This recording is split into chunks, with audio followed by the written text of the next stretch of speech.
Hi, and welcome back to Chuck's Tuesday Tips. Merry Christmas, Happy Festivus, and most of all, Happy Pole Dancing Day. I've been a little sidetracked with some other videos and projects I had going on, so I haven't been able to get a tip up quite regular, but hopefully we got that back under control. First thing I want to do today is put my dog down. And the second is, a lot of people have been emailing me and calling me asking me where I get my ear liners from. I get them from Superior Ear Liners at this phone number here, 1-514-403-1086. Her name is Heather, but you gotta leave a message, because if she doesn't know you, she won't pick up the phone. And tell her you want to order some outstanding ear liners, and she'll get them right out to you. So, and these are the only ear liners I use in all my. These are actually going to go in this giant thing, but anyhow. So today's tip, back to business. I'm working on this New Zealand batch of animals right now.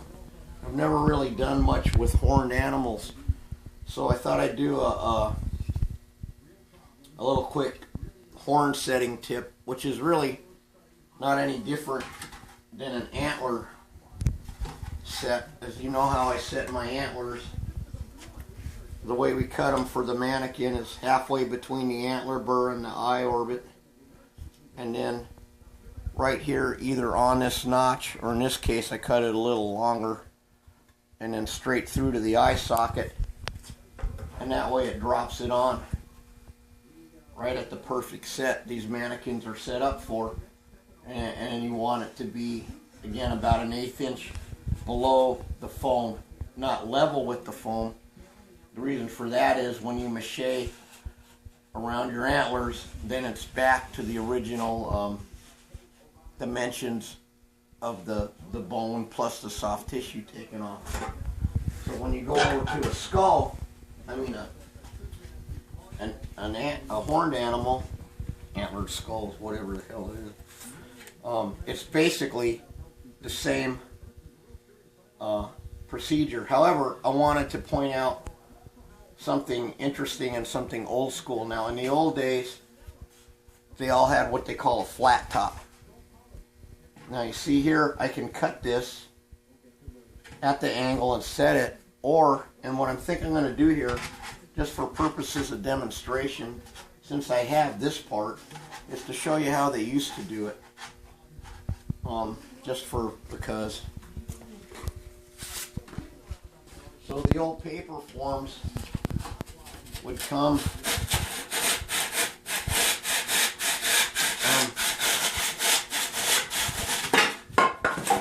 and you guys saw that one coming. I didn't want to have a tip where something didn't drop, break, something going wrong. This wouldn't be right. The old days used to do it like this. See? And they'd set the whole top of the skull on there. So, now that I've committed to do this, I'm going to have to do a little bit more mache work and stuff. But again, the point is just to show you how it's done.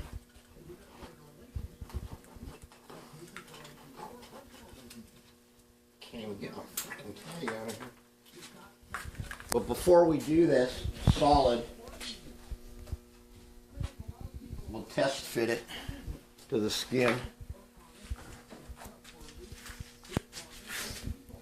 Now, I carefully set everything up ahead of time so I wouldn't waste any time.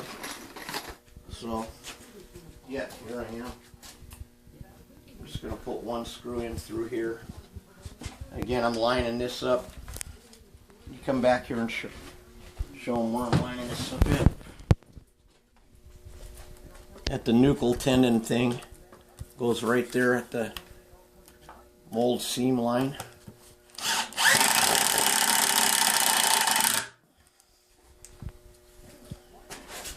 And then we'll straighten this out here.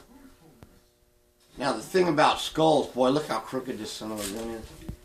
And even if it wasn't crooked, cut crooked, it would be crooked anyway, because one side grows different than the other side.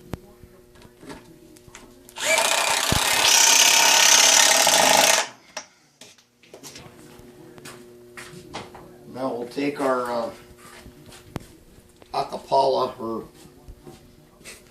Acapulco or whatever that kind of sheep this is, Arapara. It's from New Zealand.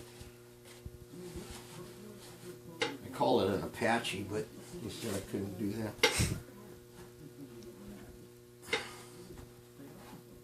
Okay, so it's looking, I would call this just a little bit tight for my comfort.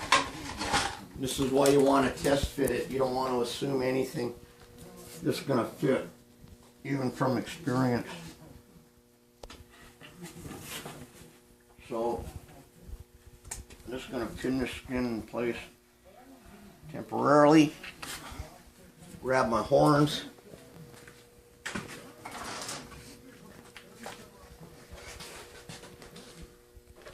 One problem with this one is one of the horns won't slide on all the way.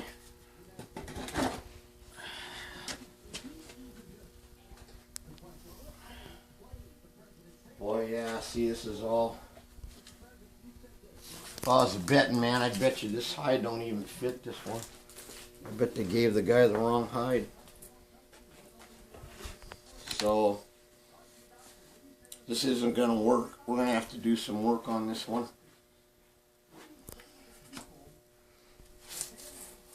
So, having said that, it really screws up my tip. But let's assume that it fit. Then I would go ahead and I'm going to do this one here, man. Because I know that one's going to fit. I always Bondo. Always, always, always Bondo your horns on. Really important. Really helps them take a hit. If anything happens to them, they won't snap in the middle. And then they bring them back and say, can you fix this? So it's important that you use the Bondo. Or auto body filler, as I found out from my friend Dave in the UK. Which, oh, by the way, it may have some pit from across the pond, I'm going to call it. I'm hoping to work that out.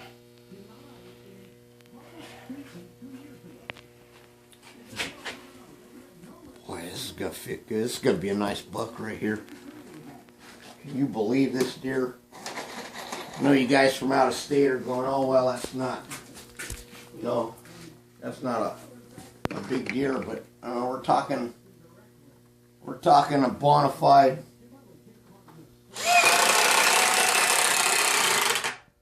Southern California Ojai deer from here. I mean, what a buck. This is as good as it gets right here.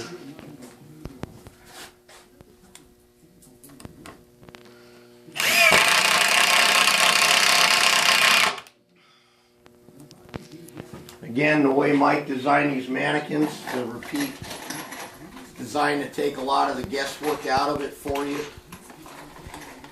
If you just cut them the same every time, you can do it right when you skin your animal.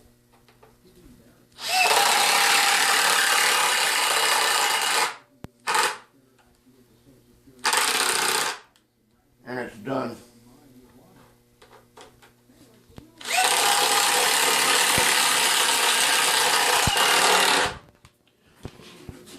See, now this is a little bit high right here, but this is good right here. So I might try to readjust it just a tad, but it would fly the way it is.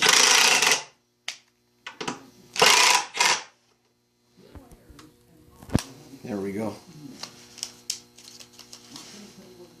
Because again, oh crap, don't do that.